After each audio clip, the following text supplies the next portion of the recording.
When did you notice that, like, oh, I can do this, and I can turn a phrase or make people laugh at something that they didn't see before? 8th grade was really big. Oh, yeah? It was an important time for me, just having this teacher that, encouraged me to read a lot independently and to question everything, gather information. I remember one time he started doing these class debates, and there was this article, I don't remember exactly what was in the article, but it was about a man that committed a crime, but he had like a somewhat righteous cause for doing it. I remember those details. Okay. But he was dividing up the class and like who agreed with this guy and thought that he was justified in doing it, and who disagreed. And I remember he said, who think he wasn't justified in the entire class except me, raised their hand. Really? And then they were like, well, who agrees with the guy? And I raised my hand, and then we argued for like 25 minutes. I remember it being the most fun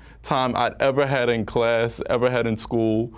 It meant the most to me, and I just remember holding my own against, like 20 other students. That sounds strangely akin to stand-up, because it's one guy with a whole sort of audience that you have to sort of win over. Yeah, exactly. And I think that one experience, that single experience, informed so much of my life or humor more than any individual experience I can think of. It must have also been notable that you were the only person that took an opposing viewpoint. Yeah, and it was natural. And that's kind of a rule for stand-up for me too, is that never be contrarian for the sake of, Right. Always have a truthful intention behind what you say, because that's what people will connect with, and that's what will give license to, I think people's attention. People will actually give you their time if they know that it's coming from an honest place and that